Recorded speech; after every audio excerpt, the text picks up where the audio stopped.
All right, what's going on guys? Dan Watson. Hope you guys are doing amazing because it is finally here, the official Canon R3 announcement. After what seemed like endless announcements of the announcement, this is the official announcement. Now, I don't have the camera itself. This is the 1DX Mark III, but I have had the chance to talk to Canon over the past couple of days, ask them a ton of questions about it, get the specs on the camera. So a whole lot of information to give you guys. This is the Canon R5, and I feel like the R3 is really a blend of both of these cameras in one. And I really want to focus on the video side because there is a lot of new information on here and stuff that is not easily available in spec sheets and things like that. So I want to talk to you about things like resolution, codecs, overheating, bodies and features, a whole bunch of stuff and information that I have on this one. I do have the camera coming in, so stay tuned. I got a really cool shoot lined up for it as well. Subscribe if you haven't already, but let me know what you guys are thinking so far about the Canon R3. I think it's a bit more perplexing than I originally first thought, so I'm curious to know what you guys think so far. But let's get into all of the features and everything I know about this camera so far. So let's talk about this sensor. So it is going to be 24 megapixels and capable of shooting up to 30 frames per second in electronic shutter. We've kind of known that for a while. I think the interesting choice here is that Canon went for 24 megapixels. It's not that this is bad. Their argument is going to be that this is the perfect blend of resolution, capability, and high frame rate combined with good sensitivity in low light. And I think they're gonna make a very good case for that. However, obviously the A1 exists, obviously the R5 exists. And so we already have cameras that are capable of 50 megapixels at 30 frames per second. So it kind of looks like Canon is a little bit behind the curve, no matter how intentional this is, but it does have a few advantages, especially in the video department, which we'll get to in a little bit. So obviously the only negative is that you won't have 8K because that demands at least 45 megapixels. However, it is backside illuminated, so expect amazing quality from this one, and it is also stacked CMOS, which means extremely fast readout speed. So on the photo side, you could actually use it for video and hold down the shutter, get 30 frames per second video for about 5 seconds until the buffer filled up in RAW at the full 24 megapixels, so that could be pretty cool. But on the video side, it means that we will have very little distortion or rolling shutter because of those fast readouts. So being able to shoot 24 megapixels means a 6K sensor virtually for video, capable of some really high frame rates, which we'll get to in a second, and overall some big improvements in regards to rolling shutter, distortion, and it should be very capable in low light. Now the hardware itself, obviously we're gonna be dealing with more of a 1DX style body on there, which at first I kind of thought was a little bit of a negative, but there are a few positives on this one. So first of all, it is going to be built like a tank. It is all metal, no plastic in the chassis itself.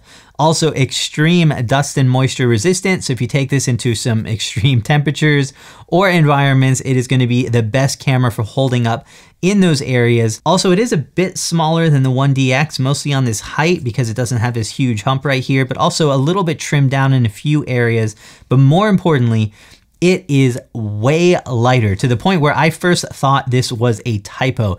It is legit about the same weight as like a Canon 5D Mark IV. So 822 grams for the body itself, just about a pound lighter than a 1DX when this thing is fully loaded. So yeah, I don't know how they got it that light, but it is a huge difference. You do have this paired with a 1DX style battery on this one, so it also is gonna give you about double the battery life of a camera like the R5 on there, so there's another advantage on that one.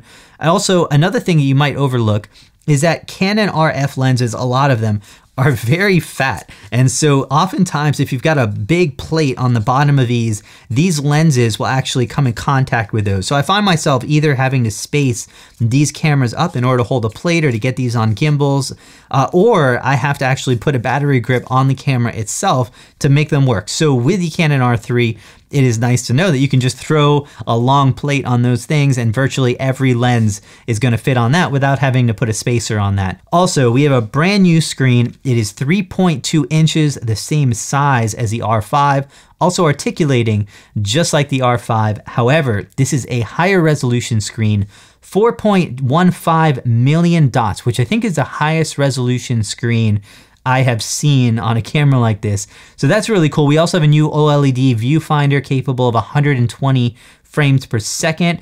So that is going to be a much faster refresh rate. And I will say the Canon screens and their viewfinders, they're not just high resolution, they're some of the best to look at. It's always interesting because if I have my Sony a7S III or the A1 out and I have somebody else looking at the monitor, I feel like I'm always apologizing to them for how everything looks on that screen, or I'm bringing along an extra monitor to make things look better because they just don't look as good. These Canon screens look absolutely amazing, and we're talking even higher resolution for this. Now the IBIS system will be the exact same for the R5, and this might seem like a negative, but already that system is one of the best in any camera. For a photo spec, it gives you just about 7 stops of stabilization, which is absolutely crazy. And for video, it works very well. And then it also has a digital IS system involved in it. So between those two, you can get some really good stabilization from the camera. Now the AF system will be new. It will be much faster than even the R5 with better tracking and a few new features on it as well. Already one of my favorite cameras, so that's pretty amazing. It is also going to be even better in low light. Literally, this thing is rated to EV negative 7.5. I think you need a 1.2 lens in order to get to that spec, but that is just insane right there. Pretty much darkness on that. So the entire system has been completely revamped.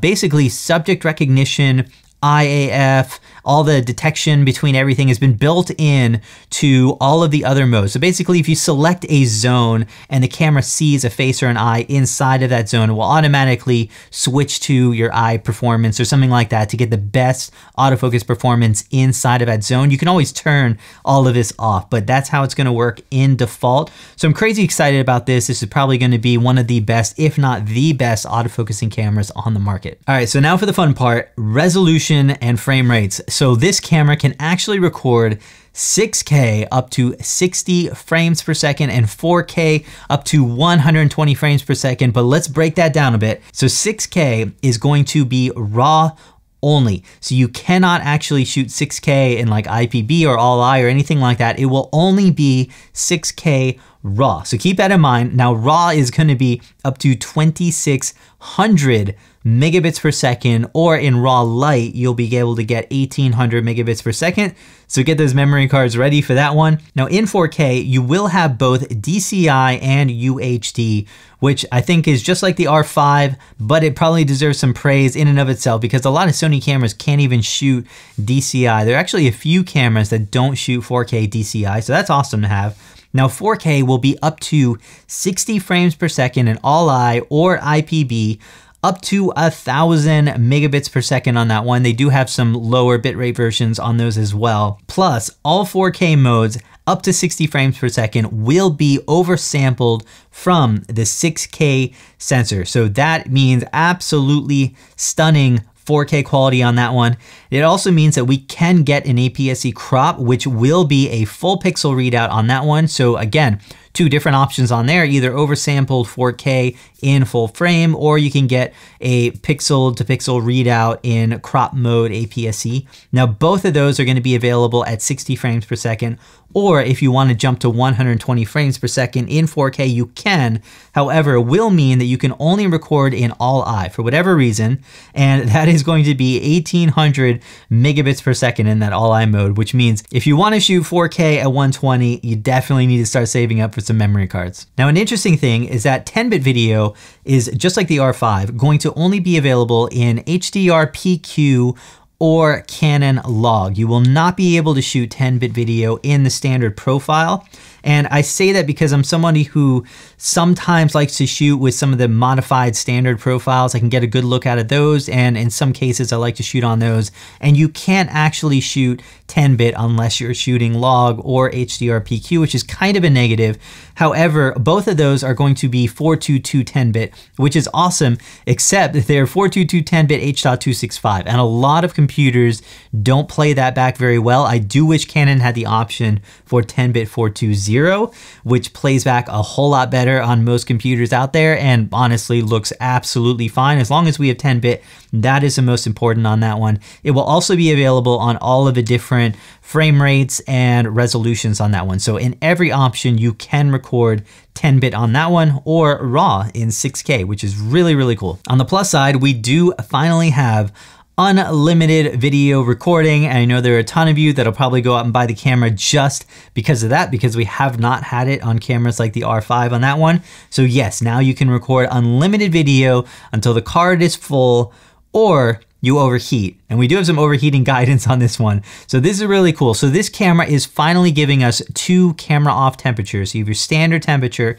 and a high temperature. So the camera will allow itself to heat up a little bit more, or specifically the card to heat up a little bit more. Canon kind of blames some of the overheating on the card, which is a little bit interesting on this one. Now with that temperature setting set too high, Canon is quoting 6K RAW at over an hour, which is insane because it essentially means that if you want to shoot anything in 6K RAW, you absolutely can. Overheating in an hour is good enough for pretty much any shoot, plus recycling times for that overheating going away is getting a whole lot quicker. So we'll get to that in a little bit. Now the camera also does not overheat in any oversampled 4K mode up to 30 frames per second. That is unlimited recording now, oversampled 4K 30 frames per second, and 4K 60 oversampled should be good now for over an hour. 4K 120 is the only kind of more limiting factor, so that will be all eye compression on that one. Plus, it's only 12 minutes of recording in that mode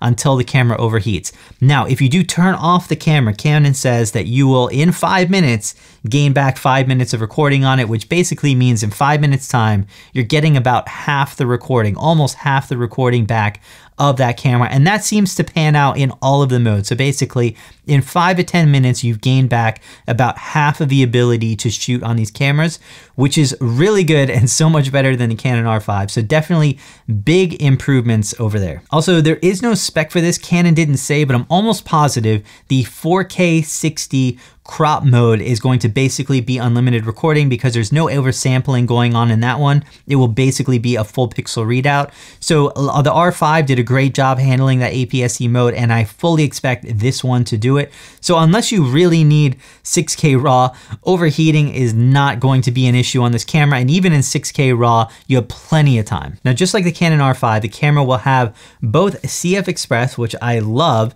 and UHS-2 cards. Now, you can shoot everything on UHS-2 with the exception of 6K RAW in all of the different frame rates, or 4K 120. That is going to be all eye only, and so that needs a faster card as well. Anything else will be able to record on UHS-2. Now, another more hidden feature is the fact that this camera now has an anti-flicker mode where you can actually set in your exact shutter speed to a decimal point or a fraction of a second. And this is something we've seen in other cameras right here, but is finally making its way to the R3 and usable in video. So someone who deals with a lot of headlight flicker and stuff like that on cars when I shoot, this is going to be a huge feature on that one. I've been able to, in the past, pretty much match all of the rolling flicker on all of those kind of headlights and display lights and everything like that, and get a much more usable picture. So I'm really happy to see that one. Now, I do have a few wishes on this camera. So Canon has really been pushing the R5 and R6 with firmware updates. So hopefully we will see some of that progress on the R3 as well. So one thing I really hope to see in the future, and I really hope that this camera would have it, is 6K without RAW recording. And I don't know if it's just easier on the processor to shoot out RAW rather than compress everything into all eye or IPB or something like that. But for whatever reason, right now it's RAW only in 6K, and I would love the ability to shoot 6K 60 in IPB or all eye compression. That would be absolutely awesome. Also, I do really hope that Canon gives us a little bit more flexibility on these codecs. I don't have the biggest hope for this one, but I really would love to be able to shoot 10-bit without having to go to HDR or C-Log, or the ability to shoot 420 10-bit, because honestly, 422 10-bit just doesn't play back in H.265 on so many computers. So you're left either throwing your computer out the window or really having to transcode your footage. So Canon, hopefully 10-bit recording in any profile. A lot of other cameras can do that, or 420 or both, right? 420 10-bit recording, so we can have the best of both worlds on this one. Overall, I think the camera is really looking amazing for video performance right now. You're talking about Canon really addressing the overheating issue, unlimited recording, giving you a ton more flexibility and options on that, while still giving 6K 60 in RAW, so something that other cameras are not doing, maintaining maintaining that 4K 120 frames per second, but giving you the option of having oversampling all the way from 4K 60, as well as crop modes and so many other things that a lot of other cameras can't do, with hopefully better sensitivity and low light results than we're getting on the Canon R5. Awesome battery life in this camera with that 1DX style, so you're getting a lot of the benefits of the 1DX without all of the weight of these past series of bodies. So I think this is gonna be pretty exciting. Now the camera will be priced at $6,000, which I think is a little bit more expensive than I was hoping, considering that this is not technically the flagship model from Canon here, but close enough that I think they'll get away with it. A little bit less than we've seen on past 1DX style bodies, and still less than the Sony A1, with a few advantages here and there from it. So let me know your thoughts on this below. Hope you guys are doing amazing. There's tons of stuff coming up. Got the camera on the way. Stay tuned. I'll see you soon in a new video.